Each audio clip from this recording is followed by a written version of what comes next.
Attention, citizens. It's time for Super Pulp Science.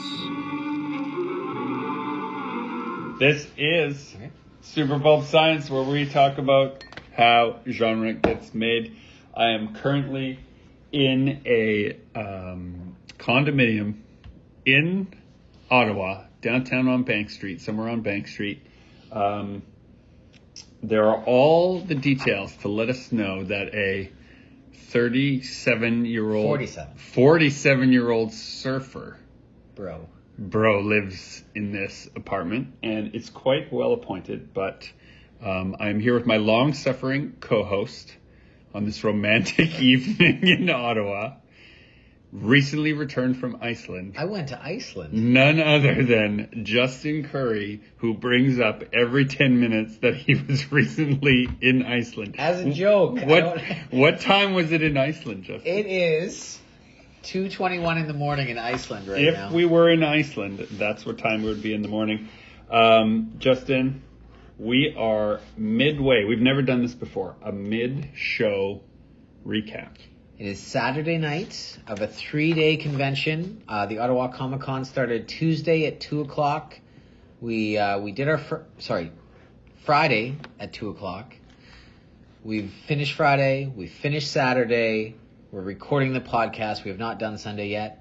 I've been doing this show since it began in 2014. Gregory, this is the very first time you've been at this convention. The very first time I've done the Ottawa show. And the reason I did it is because the amazing organizers that do the Montreal, Quebec, and Winnipeg show also do the Ottawa show. And very well run. I wanted to jump on the train. And also do more Canadian shows than U.S. shows this year. And so it's been great. Okay, so for people who listen to this podcast, or people who kind of do stuff that we do, right? They make art, they make books, they create for a living, and they might be doing conventions or want to do conventions.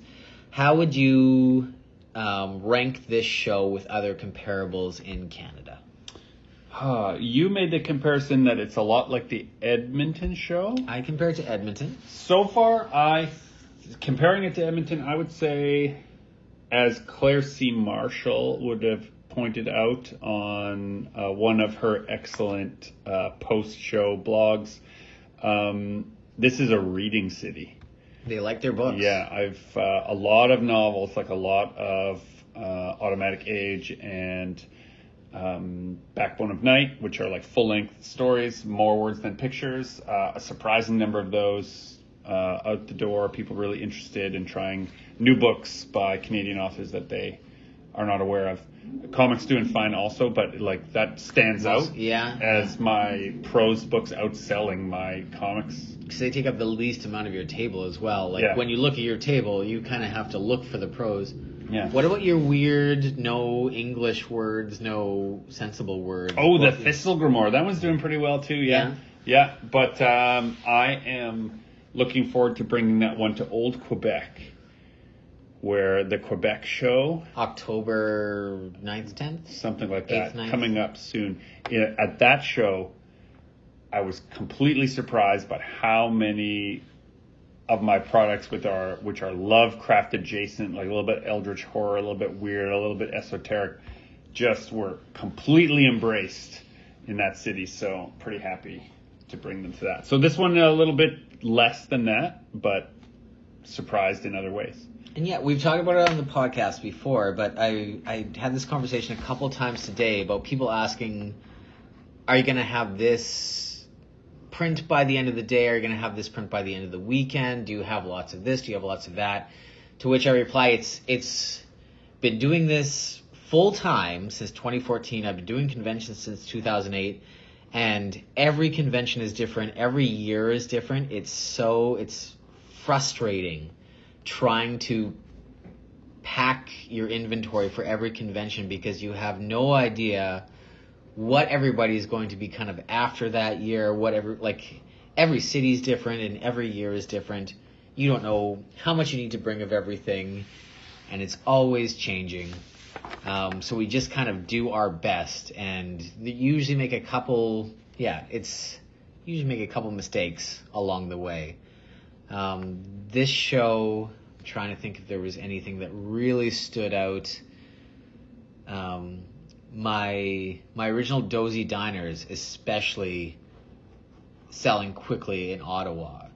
And by comparison, I did Toronto just like a couple weeks ago. Biggest show in Canada. I probably sold like 5 of each of those prints. And this show, I've sold 20 of each of those prints. They're all gone. And this is a much smaller show.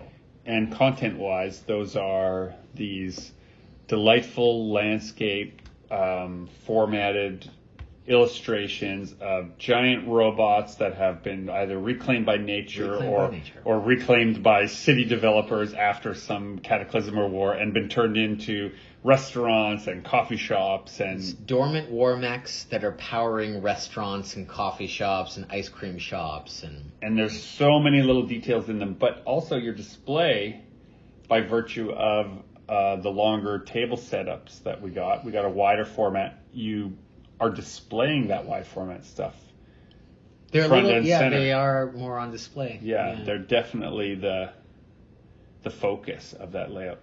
So here's the other thing that I noticed in this show.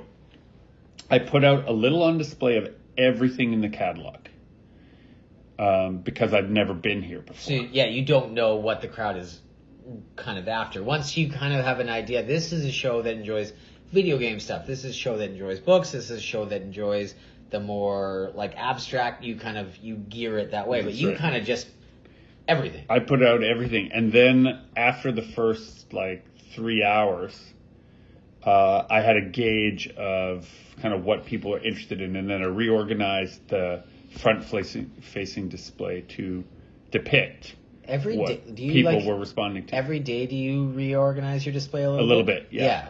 Yeah, I do too. It's funny how suddenly, a print that wasn't moving before catches on because you moved it to a certain point. Yeah, but also it's Tara, my wife, she makes fun of me when I'm cooking because, if you're just supposed to leave it on the heat for 7 minutes, I have to poke it. Yeah. I have to flip it over. So I'm like that with my table too. So I can't just leave it be. I have to make adjustments. You gotta poke it. I know. This is where you tell me all about how locals rule and yuppie insects like me shouldn't be surfing your break and all that, right? Nope. That would be a waste of time. One really interesting event occurred at this show. An archivist, someone from the Archives of Canada, who, for those of you who don't know how it works, when you publish a book in Canada, there is a Canadian archive that you're supposed to send a copy to that book. You're not supposed to. You are legally bound. Yeah, you're legally required to send it to. But what they do with it is they archive it in a facility that's intended to keep it for hundreds of years safe. That's how it's designed and that's how it's preserving archived. Our history. Yeah, preserving Canada's history. And one of those archivists came to the table and said, I saw Midnight City 1, 2, and 3 pass my desk and I read them on my lunch hour. And didn't put them in the archive right away. They're not going to last 100 years anymore. That's right. They've been read them, really liked them, and then came to get more stuff, and then remembered that Justin hadn't sent his in to the archive on time because she keeps track of the graphic novels that come and go because she's really interested in them. She's a fan. Yeah. She's. So it's really funny to have met this person that is, essentially a gatekeeper of... To have a government official come and I'm a fan, you haven't submitted your books yet. Yeah. It's a really, gratifying experience to know that someone who, is supposed to keep it safe gave a shit. So you for sure it got put on the right shelf. And told us, this is in here, that's in there. I remember that one's in there. Canadian government official was reassuring us that we liked your books and they're in this archive. And so much of that mechanism feels so faceless when you're involved in publishing. So an actual person to show up and be a big nerd was the greatest feeling. And then came back again today and was following up with some conversations and just talking about, it was really cool. I asked a funny question, like under what eventuality are you preparing the books? Like, what is the staff room conversation? Like, we are archiving this in case of a blank. Volcano, nuclear war, Right. alien invasion. Like, what are they being? And she made a joke to say, like, we don't talk about that. We're not supposed to talk about it. Don't talk about the event. Yeah, and then we got interrupted, so I couldn't follow up and find out if she was joking or if that was like a literal part of the workplace environment that they just don't talk about what they're saving them Right. from. Right, so that was an interesting twist. Another thing about this show that I find strange is that the convention center is only 4 minutes, 5 minutes taxi ride from the airport. If that, it's within eyeshot of the airport, but a 15-minute car ride to the city itself. Yeah, 15, 20 minutes. And if you're Yeah. like anywhere outside of the downtown core, it's like 45 minutes probably to get there. Yeah. So everyone is driving a long way to be at the show, and they stay the whole day. Like from 9 a.m. until, 7. Some people are there Right, the entire day. There's not many people just there to look. Yeah. Everybody's there. They put in their time.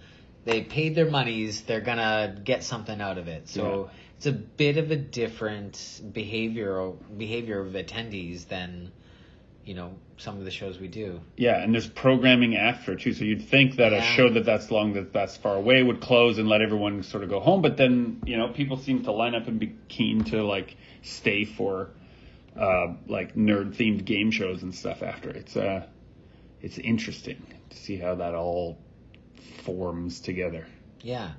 No, it's a bit of a different show.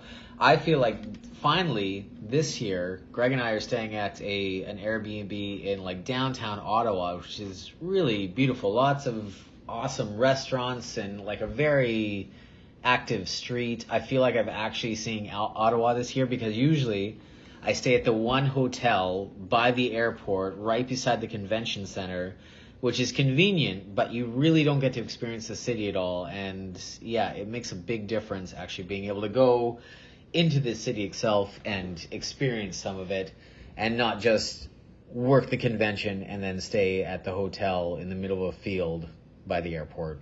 So, and if you're asking much nicer yourself, this year. why stay in a hotel or why stay at a B&B and not a hotel? Because of delightful things like this. If you open 3 drawers in a row and you found cowboy hats, power tools, and what was And something? photo books. And photo books and Nerf guns. Yeah, goggles too. And goggles, yeah. And then you try to create a picture in your mind of the person that lives here. It's very difficult. It sounds like the intro to a murder mystery podcast. If this is our last recording, I want you to know that the High Tide Killer did it. The High Tide Killer. So one thing came up during this show that I kind of wanted to talk about. There is, across the aisle from both, like myself and Gregory, we have 3 Artist Alley tables. We have like a fairly large presence that goes up 12 feet in the air, takes over 18 feet across, and is like the accumulation of A decade of effort. more than a decade of building up. So we've talked about it on the podcast before. We've built the ziggurat, right? We have a large display. And across from us are some people who are just starting out or just kind of like getting into this field. Building their momentum. Yeah, like they have a couple prints, they have a couple products. Who knows how, they probably have actual jobs or they're going to school or whatever. And I was just kind of feeling like a bit thankful that I started when I did, because when I started doing conventions, there was nobody like us doing it because everybody was starting out at the same time. Nobody had this figured out. Nobody had huge displays. So I didn't have to compete with anybody who was 10 years ahead of me because there wasn't 10 years of conventions yet. Everybody was on year 1 or 2, and it was easy to catch up. But now people who are starting out, have to be across from people like us who have stolen so many tricks from so many different people and brought them into their skill set and built up this big thing. And why this is important, dear listener, is because we're only really separated by about 15 feet, maybe 20. Yeah. 25 at the outside, maybe. And so you can really look into their eyes. You can see when they are disappointed if traffic begins down the aisle and then swerves away to the bigger display. And it's making both Justin and I feel a little bit guilty. Not because we're there to do what we're supposed to do, but when we're across from each other at a show, it's no big deal. Because, it's clearly the displays are of equal sort of size and measure, and so it's people's interest in the content that is steering them. So you're not really worried if someone went to that one or that one, it's what they're into. But if you're very small, it can be easy to be overshadowed by essentially the big magician's trick that's going on in the other side. And then it feels like you're taking away from someone that is just trying to build up momentum, and you don't mean to. If I'm competing against someone else who's been in it for a while and they're on a corner booth, you don't feel any I don't feel any empathy towards we're all in the same game.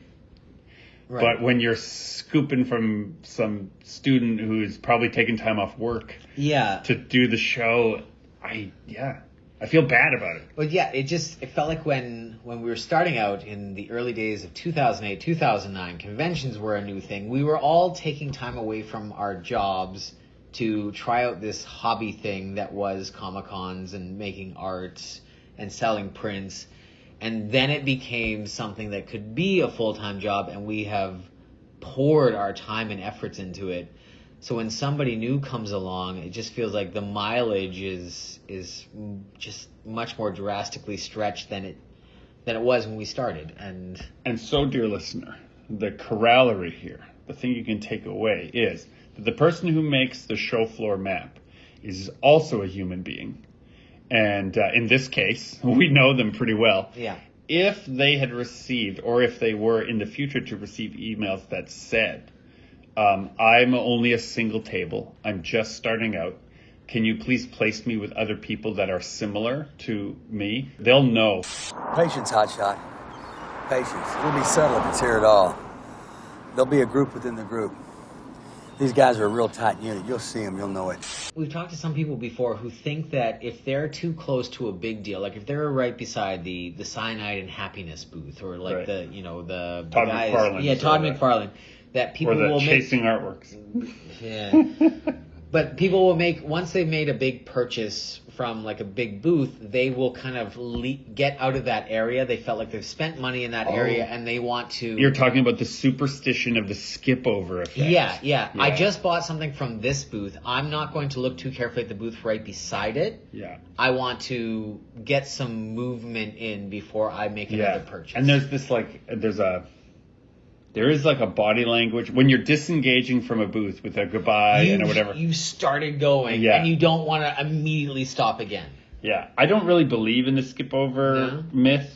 I think it's a myth because I table next to you and I do fine. So they're not skipping. I feel like my thing is if I see somebody holding a bag with your art in it, I know I can get them. And the same with Quirkylicious. If somebody's holding Quirkylicious's work, I know I can get them as well. It's if they're into dear your listener, stuff, if you've been got by Justin, he means this in the nicest possible way, I think. I'm on their spectrum of interest as well, kind of thing, Right. And I think you get that the same way. Like if they're holding my stuff, you've got a fairly good chance of getting them as well. Well, it's like certain people who have become our peers and friends, they have their work comes from a certain set of influences and tastes, right? Which we either admire or agree with. Yeah. And so you have that instantly in common with the person. Yeah. So it's not that he wants to get you. You know what I mean. But you It's can like, these are my people. That's right. Yeah. They've bought the ticket that says they are my people by buying art from Drake or you or Fable Ronnie. Creative or Ronnie. Yeah. If you see people who are carrying stuff from people we know, our peers, our friends, you have that in common with them. And so, like you say, they feel like our people. Yeah. And you can bring it up too, like, oh, I love Corkulicious. Oh, I know Chasing Artwork. Yeah. Scott Ford is a great artist, right? Yeah, I saw a lot of Scott Ford stuff today. And I always relished in covering his stuff up in the bag when they bought stuff from me. Oh, yeah. Dear listener, Justin does this horrible thing. You should do it know too. about. Never. I've never, ever admitted to doing it. People love when I'm just going to cover up Gregory's stuff. It's fine. We share a studio. Because we are very conscious about the environment, we don't want to use too much plastic bags. If someone already has a plastic bag, we will offer either a new bag or if they'd like, we will put it in the current bag and vice versa. If they don't have a bag, we'll give them one. Justin's favorite trick is to make sure that whatever he's purchased covers up whatever me when you're using their bag, you don't put your art facing outwards instead of whatever they bought last. It may be true that if your work is there, I've taken both prints out, turned them around so only the white part shows on the outside. It may be true. But only if I ask them to walk past your booth and try to get you to see it. So yeah, that might be true. Where are we going with this aside from that we're jerks to each other? The skip over effect is a myth, I think, but I can understand why it feels that way to some people. Yeah. Well, and there's certain people, if you're listening to this and you're across from me, you got to stop looking like somebody pooped in your coffee because I think that's part of the reason people don't want to stop and look at your stuff is like, if... The reason people are flocking to Justin's artwork is because he's put in literally a decade of hard work, both in the front lines and in the digital realm of building up awareness. And so you're competing against a number of fronts. We both put in a lot of hours into our artwork, but I've been at this show for 6, 7, 8 years, and this is your first time here. That's right. And our calculation is that 80% of our money comes from 20% of our repeat customers. I don't have any repeat customers at this show. Right. Yeah. This is all first time. You have to work a lot harder than I do because I had to work hard initially. Yeah. But now people have gone through this song and dance with my booth over and over and over again. Sometimes it almost feels like I don't even know if they really want the new stuff, but now it's tradition. They've bought stuff from me every year since 2014. They probably don't want it. You can kick the habit. If you check out Kick the Habit, chasingartwork.com, you too can kick the habit through my 3-step hypnotism course. Right. Quit smoking and quit chasing artwork. With Gregory Comedian. With Gregory Comedian. Quit chasing artwork. Actually, quitchasingartwork.com is a great URL if someone wants to buy it. It's kind of good, yeah. And then it'll be a competing account. Chasing artwork. Yeah. I like that. Yeah, and it's just pictures of your shattered vector with like lines through it. Yeah. Quit chasing artwork. I like it. Come with me, people, on this new journey. I've begun. All right, what else we got? Well, I will say that this is a show, and I won't get too far into it or too heavy about it, but this is a show that is one of those things where my chosen profession, my chosen passion, my chosen career path is also happening at the same time as a whole bunch of pretty tragic and horrible personal events are also occurring at the same time. And I have family in Ottawa, and so I'm managing all of that stuff parenthetically around the show.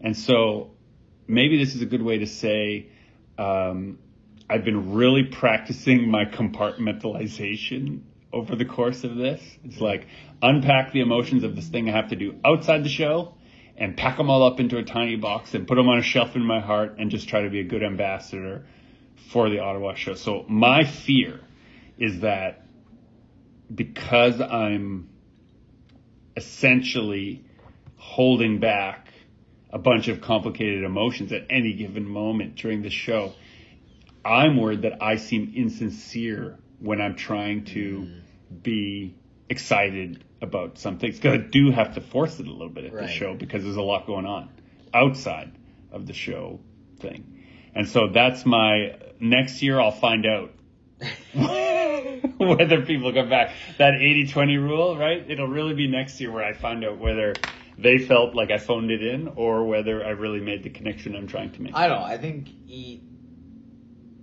you're not what you never. Even when you're down, you can't turn off not the ever jolly, but like you're never sullen enough to turn people off in the con situation. I don't think you have to worry about that. I hope so. I like people, and so I try to be present for each interaction with that person. I try to reflect what I'm receiving. I try hard to do that. All I'm asking for is 90 seconds of your life, Johnny. That's it. I do notice in what is it, like 10-hour days we're doing? Yeah. I will happily explain certain things in the first 2 hours, first 3 hours. By hour 6, 7, 8, 9, I know I have a pre-recorded speech about this, that, and the other, and they just stop coming. Okay, so that's a good thing to talk about. In, like, a magician calls it patter. Right. Which is like the stuff you talk about before the trick. Like, for example, if you're about to do a quote-unquote mind-reading trick, obviously it's all been prepared. Right. You've planned it from the beginning. The envelope is taped under the guy's seat. Right. But you go on this long story about how you were in the Himalayan mountains and you met a guru and then you learned how to read minds. Is your grandfather's name Mark? That's right. Yeah, it's all patter. How did you know? And you try to make the patter seem sincere. Yeah. But the problem with a trick is that if the patter doesn't seem sincere, the trick also is not surprising. Yeah. How do you keep it from seeming like patter when you're repeating what is the same question that a person might ask, or the same, how long does this take? Where do you get your inspiration? Because it's like a weird sensation. It's almost like your brain turns off and just something like the recorders hit play. And the words are coming out of your mouth, but you don't have to think about them anymore because you've said them so many times. How long does a piece take you? Yeah. I don't have to consciously think about it. It's like a subconscious part of my brain. Just gives a version of the answer you've given 1,000 times. Yeah. But how do you, or do you just not? You don't try to keep it interesting or fresh?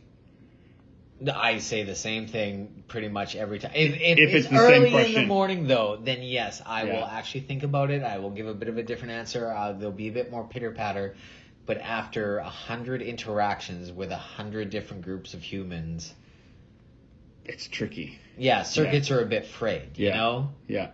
And I think their circuits are also a bit frayed. They've also had 100 different transactions. Micro-transactions in their minds with strangers that they'll never see in line. Again. They've talked with people in line. They've gone to different booths. They've gone to different vendors. They've gone to panels. They've, downloaded all this information. I'm just now realizing that maybe one of the reasons why I rearrange the front-facing prints, like this, what we call the display prints, the ones that you have out, is that so many people are responding to the print, and that is the basis of the conversation.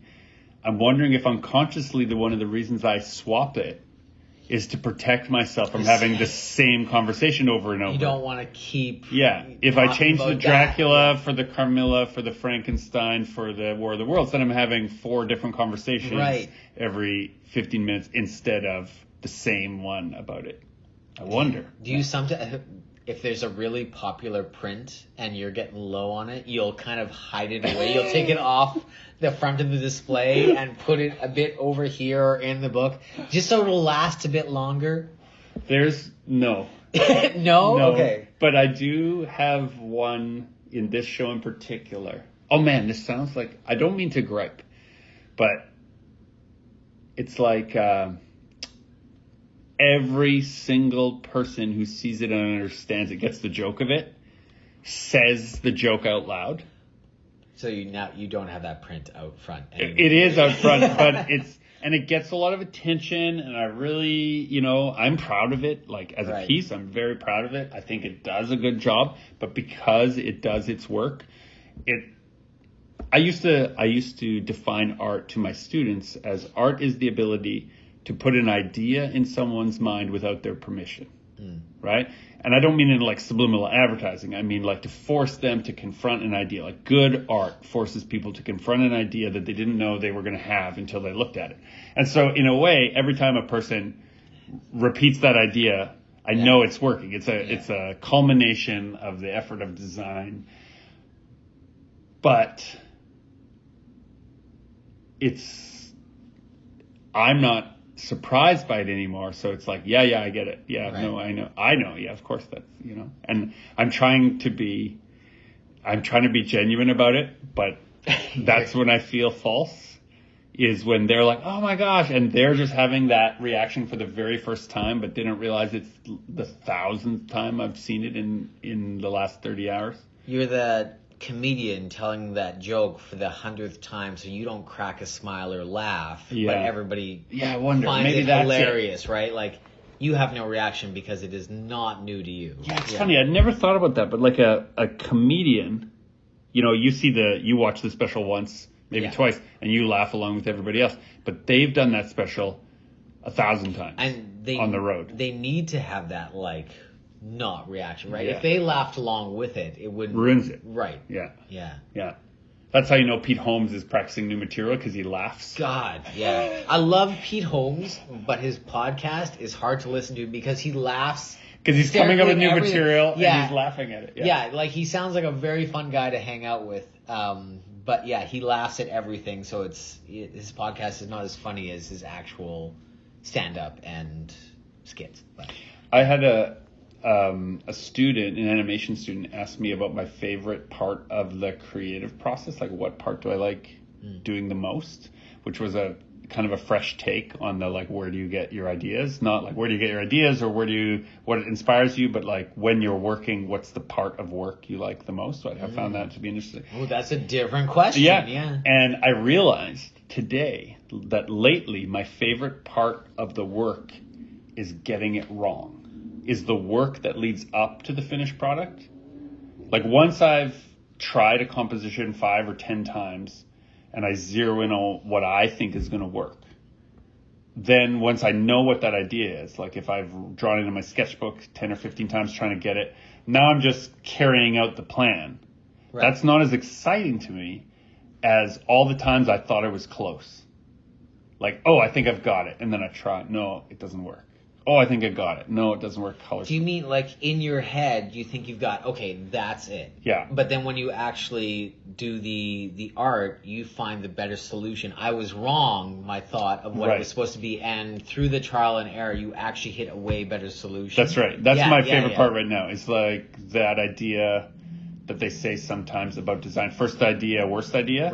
Right? So you have an idea and you're like, I have a great idea. Yeah. And so then you write it down and then you come back to it and you try to refine it. Because the thumbnail, the little sketch of the idea maybe doesn't take into account the rule of thirds, doesn't take into account color theory, doesn't take into account where the focus of the eye will be on multiple points. You thought it was a good idea, but when you're actually breaking it down to what will work as a single panel of illustration for a print, it doesn't work. But then you don't want to give up the idea, so then you refine it. You're in love with that idea. Right, you're in love with the idea, and so then you iterate and you try again, and the work in a math class, the teacher always says, show your work. Right. The final answer is not the interesting part. That's why they mark you on the work. God damn it, who's in charge of this camera crew? It's a crime scene area, for Christ's sake. Earlier when you said, like, art is putting an idea in somebody's head, what I usually think art is that translation to the picture in your head to what physically comes out. And how great it is, the more hours you put in, the closer you can get to that journey gets, right? What you think about can be what you produce. I would fairly honestly say that I rarely does the thing that's in my head come out exactly as it's in my head. And so to that, sometimes it does. Sometimes I have an idea for a piece and it turns out like 1-to-1 exactly what I thought of. I did a Horizon Zero Dawn piece recently, and the idea I had for it was exactly what I produced. But some of the better pieces are when I have like a half-baked idea of what I want to do, and the real magic happens in the the production of it. Like it gets itself figured out as it's being made. I like think to is what you're talking about. Yeah, we use different kinds of techniques, but I like to break down the negative space. If I can get, and depending on the kind, but for my horror series, if I can break down so that more than 60% of the print is actually black, like just black ink, and the total composition, depth, and color theory still work, that is my absolute... That's your goal. I love that. That's when I'm feeling like, okay, I've got it. And they always start as much more complicated illustrations. And it's like, oh, what can I cover up? What can I cover in shadow? What can I cover in shadow? Oh, it still looks like the thing it's supposed to be. Oh, still. Yeah. Oh, now I have to make that negative space. Oh, now I have to add that highlight. That part where I'm trying to cover up everything that's complicated until it's as simple as possible and still the idea. Reduce, yeah. Gestalt, reduce, yeah.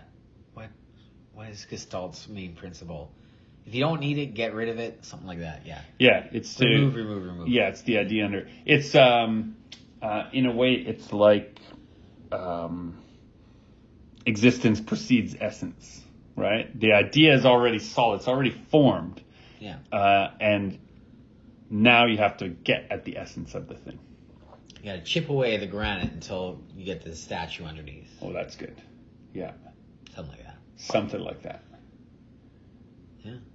Speaking of chip away. Now, okay. Let's switch gears here for a minute. Okay. How many boats is too many boats for a room? So I'm the wrong person to ask because I heckin' love boats. You like boats. So there's a number of boat things. How nautical themed is too nautical a theme for a room? So we've got a little Popeye sailor head. Sailor. There's a boat. Sailing ship. Right. There's a stained glass that seems to be of a shoreline. There's a few other things. He's a surfer, so I mean... There's a painting of a gnome with the biggest doobie you ever saw on the wall here. So that's not very sailor themed, but I suppose that gnome is about to sail away somewhere. He's about to sail away somewhere. Right? The bed flips up like a sailor's bed. Yeah. Into the wall. There is a rack on the ceiling for a surfboard. To hold a surfboard. There's a license plate that says Aloha on the wall. Yeah. I find this place peculiar. When I looked it up, I have to say, dear listener, what really got me was the table we're sitting at right now, which is this carved out of like raw wood with a copper plate. 13. Yeah, handmade table. Yeah. Really liked that. Thought I'll write my next chapter of the book on that table. This is what I'm going to book out. We're not usually staying at B&Bs that people live in. We're staying at like empty shells of homes. Yeah, it's a good point. This is not an empty shell of a home. This is a home. Yeah, we're usually in a cast-off hermit crab shell. And in this case, the hermit crab just left for a minute to go to Nova Scotia to do some surfing. Go to a different shell for a second. Yeah. Apparently. Yeah. Anyway, have we given too much personal information about this person? No. He can deal with it. His SIN number is, according to the mail... No. He left cute little Post-it notes all over his kitchen, like, hey, don't use this cup, it's my favorite. And like, don't use these bowls, they're really special. Yeah, and take your shoes off over here, because I just refinished the floor. We didn't take our shoes off. I did. You didn't. Podcast. They're over by the couch. They are not outside the condo as requested. They are by his couch. I have complied to everything I said I would with Miss B&B. We watered the plants, though. I did water the plants. Yeah. Ottawa is the first show in a little while, and it's the beginning of a pretty busy convention stretch, right? For you. For me, because I'm doing this show, and then I would have been doing Edmonton next weekend, but I don't think I am. And then the weekend after that, I have something local, a library event. No, I have a library event. Oh, and then it's Prairie Comics. Prairie Comics, and then Quebec City. That's that's in October. Yeah, at the beginning of October. Yeah. And then Winnipeg. Winnipeg, and then one other show. There's something else. There's something in November? I think so. Yeah. Is there something in November? No. You got the punk rock flea market? No, that's before. Anyway, the point of all this is it gets really busy and it's easy to lose track of those details. Yeah. How do you organize those details during a busy convention season so that you don't do something silly like not book a flight or not book a B&B? So I have a Dropbox folder with a convention cheat sheets folder in it, and in there is Ottawa 2023. And within that folder is a folder of hotel, a folder of printing, a folder of tables, a folder of flight, and I fill up those folders with screenshots of here's me booking my flight, here's me booking my hotel. All the receipts, here's the receipt numbers. Yeah, here's the that. receipts, here's the confirmation. So for example, in Toronto, if I got to the Toronto Fan Expo and they're like, we don't have your table invoice, I can go into that folder and like, here's me paying for my table months ago, here's the confirmation. Then when I go to check in the hotel, we don't have your confirmation. I have screenshots of me buying it here and here and here. And so I just have this big Dropbox folder full of shows. And then I also have a physical calendar just kind of marked down. Here's when you're gone for Ottawa. Here's when you need to ship things for New York. Here's when you need to print things for San Diego. Here's like, so just like. So that would have a double duty at tax time also, where if you've forgotten or you're double checking what you've claimed or paid for or what your costs are, you have another place where you definitely kept the receipts. Yeah, I also like because we're businesses that we get to write off business expenses. Usually when I'm on a convention trip, I try to pay for everything with my credit card just so there is a nice clean solid transfer. Yeah. And when you travel, dear listener, if you're just new to this, you can claim 100% outside of your home city. Right. That's why we eat at the fanciest places. Yeah, you can. The Cinnaholic Gregory? Where'd you have dessert from tonight? Oh my God, I'm so ashamed. I don't want to tell anyone. I wanted a piece of pie, dear listener. I've never seen dessert served in a. It's like a Big Mac box from McDonald's. It's like the way a Cinnabon makes you feel so ashamed. The Cinnaholic makes you feel even worse. Yeah. Yeah, because it's basically a Cinnabon with also pie topping on top. With whipped cream and... I'm so sorry, future Gregory, that you ate that. I'm so sorry. But it was an impulse purchase. Jesus. Oh my goodness.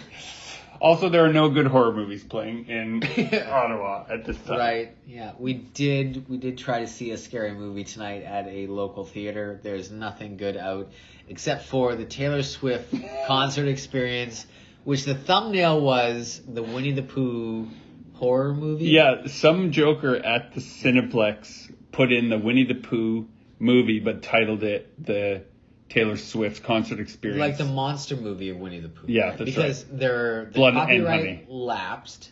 So it's in the public domain now. It's not copyright has lapsed. Right. The copyright, your copyright is forever, but whether or not it's in the public domain is what matters. And Winnie the Pooh is now in the public domain, and someone made a horror movie called Winnie the Pooh, I Blood heard it and was Honey. really, really terrible. They made it for zero money, put zero effort into it. It's not worth watching, even as having been on movie. the set of independent films, even ones with no money, they didn't put. I haven't seen it, but I can tell you they didn't put zero effort in. It's a lot of work to make a movie, even a bad movie. I mean, even a bad movie is hundreds and hundreds of hours of work. So they made a bad movie.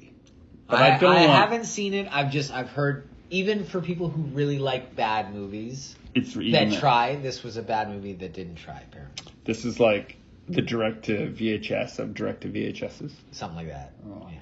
For the dear listener who is born of a certain age, a VHS is a cassette you used to put into a VCR, and it would play a movie on a magnetic ribbon. I know it sounds crazy, but this is how we used to live. 50-year storm. What's that? That's kind of a legend. No, it's real. It's absolutely real. When you are at shows and somebody comes up to you and is very rude or very rude to a customer, is there a tiny spiteful maneuver that you have come to rely on to make the whole thing feel better? Yeah. This was a leading question. Yeah. Dear listener. There was a situation today where I've got a good amount of table space at this show. I have 3 tables, which means I have like a good length of space that my stuff is stretched across.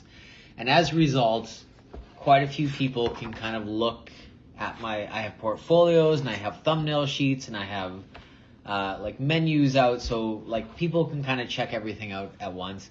And at some points when the show was really busy, there's a lot of people on the floor, you feel a bit like a bartender, right? Like it's up to you to kind of like eye everybody up and like, okay, they were here and then they got here and they're here, and you kind of are keeping an eye on everybody like, okay, these guys are ready to go, and then those guys have like made their decision as well. You can kind of tell when somebody's still making up their mind and need more time to kind of figure it out. Yeah, that's right? totally true, yeah. You kind of get that and you sense. communicate to them, I'll be with you in a second, I'm going to just deal with them, or someone is going to be quick and someone is going to be long, so you say, I want to give you a little more time, I'm just going to deal with this guy. And yeah, so I try to prioritize, I want to acknowledge everybody. Hey, I'll be with you. Hey, how's it going? And then kind of turn away, like, so people know that you've noticed them. Right. And that they're like on your radar.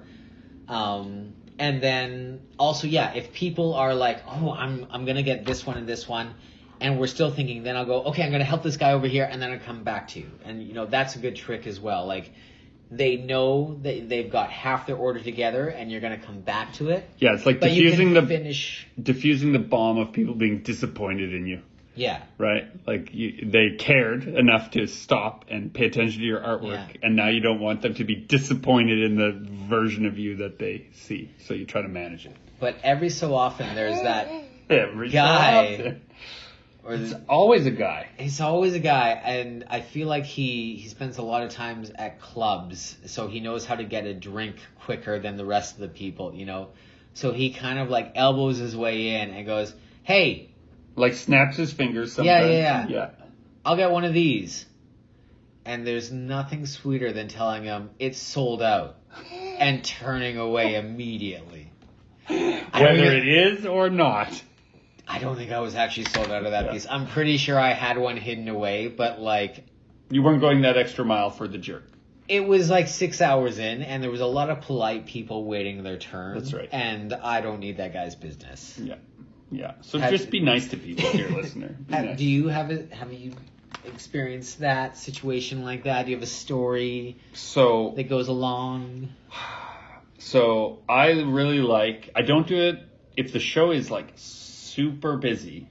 I can't afford the time to do it. But one thing I love to do, if it's the right pace of a show, on the back of each of the prints, I'll do a little doodle as a tangible thank you. Which I got to see firsthand. People would like get your doodle and then come over and like revel in it in front of my table. Like, oh, I got this like little tripod. Oh, I got this like lady with the hair. Yeah. And they're like, look at what I got. Look what I got. Like, they love it. It's such a great little personal touch. And I love it because I try to respond to their energy, and I do a little sketch, and it's really fun, right? Yeah. It's me and them and that moment, and I'm making a little piece of art, and it's just for them, and we have if you have enough time, when I have enough time to do that, it's amazing.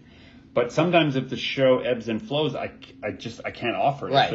If there's just too many people asking for stuff and wanting stuff, you're trying to manage people's disappointments and their wait times, and it's a busy show, and sometimes they have kids, and you're diffusing the bomb of their expectations. They feel the pressure of the crowd as well. Like, there's a lot of people trying to check things out. Yeah. They want to kind of finish the transaction and move on as well. Yeah, and not something, it's a strange problem to have. So then I don't make it a guarantee. There's no big sign that says it comes with those things. I'll do it if I can, and if I can't. So every now and then, someone who got the good experience of getting one comes back at a super busy time. And they demand it. Ooh. And not in a like pleasant way, like wouldn't it be nice or could you, but like, aren't you gonna draw me something? Whoa. Right? Whoa. And I'm like, well, normally I do, but it's like really busy, and I'm sorry that I don't have to. Well, then, right? As if that was. And like sometimes that shows we have helpers, right? And so that mitigates that pressure. So your help, like the person that's with you, can help out the crowd while you do a quick sketch for somebody else. Yeah. But a lot of shows we're solo and it's a juggling act and you can't. Yeah. Because, and I wonder, in a tiny way, this is what we see a lot of A, B, and C list celebrities at these shows at their signing lines.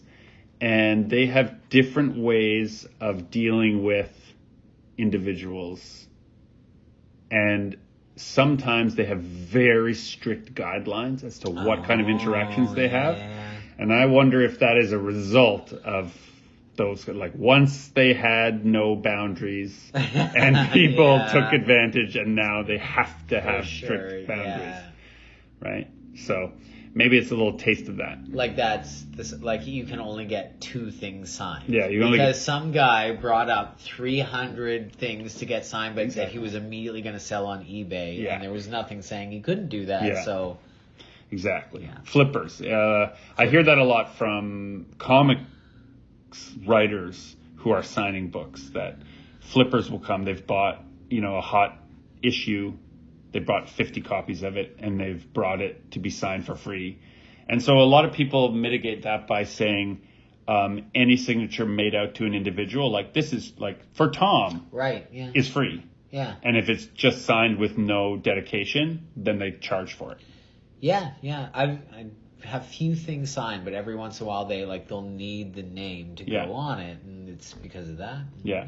So stop the flippers. You flippers have ruined it for all of us. I recently found out that I don't think you can get, speaking of flipping, the Apocrypha graphic novel through regular channels anymore. I don't think it's listed.